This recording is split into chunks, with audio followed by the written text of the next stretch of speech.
নমস্কার বন্ধুরা, ভক্তিমূলক কথা চ্যানেলে জানাই আপনাদের সকলকে স্বাগত। বন্ধুরা, আশা করছি ঈশ্বরের আশীর্বাদে আপনারা প্রত্যেকেই ভালো আছেন এবং সুস্থই আছেন। জয় মা কামাখ্যার জয়। বন্ধুরা, এই বছর অর্থাৎ 2025 সালের বছরের সর্বশ্রেষ্ঠ অম্বুবাচী পালিত হচ্ছে আগামী 22শে জুন অর্থাৎ রবিবার দিন। এই দিন থেকেই শুরু হচ্ছে অম্বুবাচী। জ্যোতিষশাস্ত্রে বলা হয়েছে যে সূর্য যে বারে যে সময় মিথুন রাশিতে গমন করে তার পরিবর্তে সেই বারে সেই কালেই অম্বুবাচী হয়, অর্থাৎ পৃথিবীতে এই সময় ঋতুমতি হয়। 22শে জুন রবিবার দিন অম্বুবাচী শুরু হচ্ছে এবং 25শে জুন পর্যন্ত এই অম্বুবাচী চলবে। তাই বন্ধুরা, আপনারা এই ভিডিওর মাধ্যমে জানতে পারবেন যে এই অম্বুবাচী চলাকালীন কোন কোন জিনিস ক্রয় করা উচিত নয়, আর অত্যন্ত প্রয়োজনীয় এই জিনিস ক্রয় করার যদি প্রয়োজন হয় তাহলে অম্বুবাচীর আগেই 22শে জুন রবিবার এই দিনের আগেই এই কয়েকটি জিনিস আপনারা বাড়িতে ক্রয় করে যদি আনতে পারেন তাহলে পরিবারের সুখ শান্তি সমৃদ্ধিতে ভরে থাকবে। কিন্তু মনে রাখবেন বন্ধুরা, অম্বুবাচী চলাকালীন এই জিনিসগুলি কিন্তু কোনোভাবেই ক্রয় করবেন না। তাই বন্ধুরা, ভিডিওটি শুরু থেকে শেষ পর্যন্ত অবশ্যই সম্পূর্ণ দেখুন এবং দেখার পর যদি ভালো লাগে তাহলে অবশ্যই লাইক ও কমেন্ট করবেন এবং চ্যানেলে যদি নতুন হয়ে থাকেন তাহলে এই ধরনের আরও তথ্য পাওয়ার জন্য চ্যানেলটিকে সাবস্ক্রাইব করে রাখুন। হিন্দু শাস্ত্রে ধরিত্রী মাকে উল্লেখ করা হয়েছে জননী মাতা, দেশ মাতা, ধরিত্রী মাতা। অম্বুবাচীর 3 দিন পর্যন্ত কোনো ধরনের মাঙ্গলিক কাজ করা যায় না। চতুর্থ দিন থেকে মাঙ্গলিক কাজে কোনো বাধা থাকে না। অম্বুবাচীর সময় হাল ধরা, গৃহপ্রবেশ, বিবাহ ইত্যাদি কাজ করা নিষিদ্ধ থাকে। এই সময় মঠ এবং মন্দিরের প্রবেশদ্বারও বন্ধ থাকে। ঐতিহাসিক দিক থেকে দেখতে গেলে অম্বুবাচীর সঙ্গে কৃষিকাজের সম্পর্ক সম্পূর্ণভাবেই জড়িয়ে আছে। এই অনুষ্ঠানে বিধবা মহিলারা 3 দিন ধরে ব্রত রাখেন। অম্বুবাচীর আগের দিন রান্না করা খাবার অথবা ফল মূল তারা 3 দিন ধরে খান। এই 3 দিন তারা কোনো গরম খাবার খান না। এই 3 দিন কামরূপ কামাখ্যায় বড় করে উৎসব পালন করা হয়।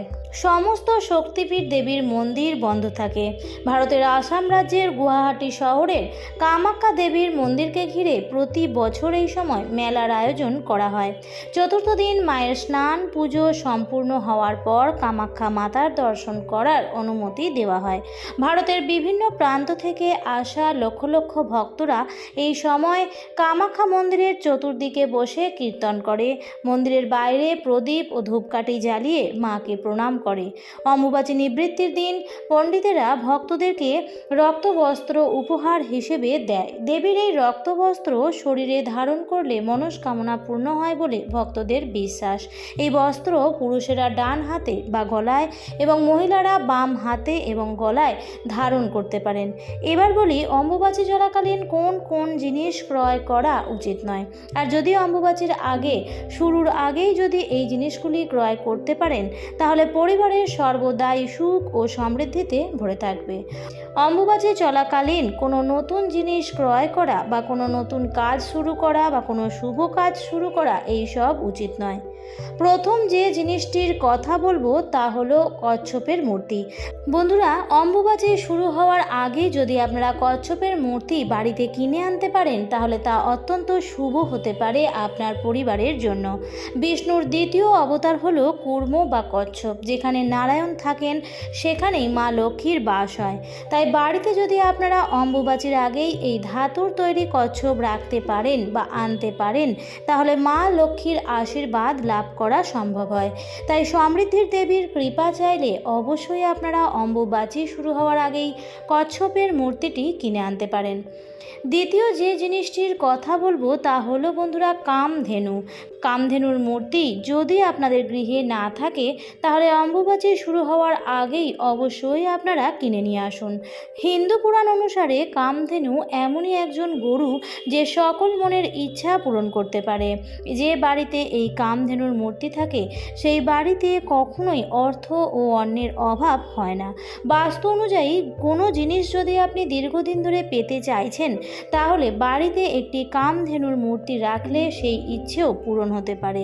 কিন্তু মনে রাখবেন, অম্বুবাচী চলাকালীন এই 3 দিন কিন্তু এই জিনিসগুলি কেনা উচিত নয়। তৃতীয়ত হলো পেঁচা। পেঁচা যেহেতু মা লক্ষ্মীর বাহন, তাই অম্বুবাচীর আগেই আপনারা বাড়িতে পেঁচার মূর্তি অবশ্যই রাখতে পারেন। যে বাড়িতে পেঁচার মূর্তি থাকে সেই বাড়িতে মা লক্ষ্মীর বাস হয়। এর ফলে পরিবারের আয় কর্তার উন্নতি হয় এবং আয় বৃদ্ধি হয়। সর্বশেষ যে জিনিসটির কথা আপনাদের বলবো তা এই অম্বুবাচীর আগেই ক্রয় করে নিয়ে আসবেন এবং অত্যন্ত শুভ হতে পারে। যদি আপনাদের বাড়িতে এই জিনিসটি না থাকে তাহলে অবশ্যই অম্বুবাচী শুরু হওয়ার আগেই আপনারা ক্রয় করে নিয়ে আসুন। সেটি হচ্ছে ময়ূরের পালক। আপনারা অবশ্যই অম্বুবাচীর আগেই ক্রয় করে নিয়ে আসুন ময়ূরের পালক। এর ফলে বাড়ি থেকে সমস্ত ধরনের নেতিবাচক শক্তি দূর হবে এবং ইতিবাচক শক্তি বৃদ্ধি পাবে এবং সৌভাগ্যকেও আকর্ষণ করবে। ময়ূরের পালক যে বাড়িতে থাকে সেই বাড়িতে শুভ শক্তি বৃদ্ধি পায়, বাস্তু দোষ দূর হয় এবং সৌভাগ্য বৃদ্ধি পায়। বাস্তু অনুসারে ময়ূরের পালক ঘরে থাকলে আর্থিক উন্নতিও হতে পারে। ময়ূরের পালকের একাধিক গুণ আছে।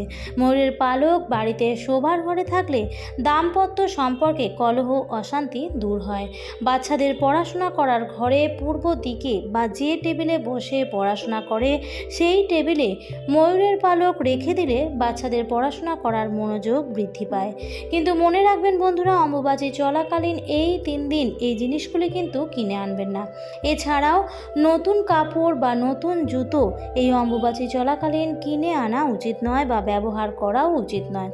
অম্বুবাচী চলাকালীন বিভিন্ন মন্দির অথবা ঘরের মাতৃশক্তি যেমন কালী, দুর্গা, জগদ্ধাত্রী, বিপত্তারিণী, শীতলা, চণ্ডী এই সমস্ত দেবীর মূর্তি বা ছবি লাল কাপড় দিয়ে ঢেকে রাখা উচিত।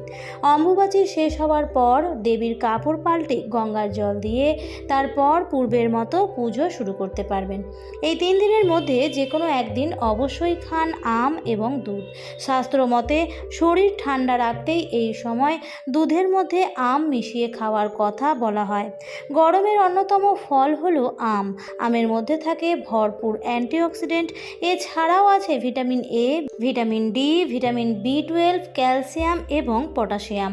আয়ুর্বেদ শাস্ত্র মতে এই আম দুধের উপকারিতা একাধিক। যে কোনো রকম সংক্রমণ, প্রদাহ এবং ক্যান্সারের মতো রোগকে ঠেকাতেও, হজম শক্তি বাড়াতেও, এছাড়াও দৃষ্টিশক্তি ভালো রাখতে এবং লিভারের সমস্যায় ভালো কাজ করে এই আম এবং দুধ। এছাড়াও কোলেস্টেরলও থাকে নিয়ন্ত্রণে।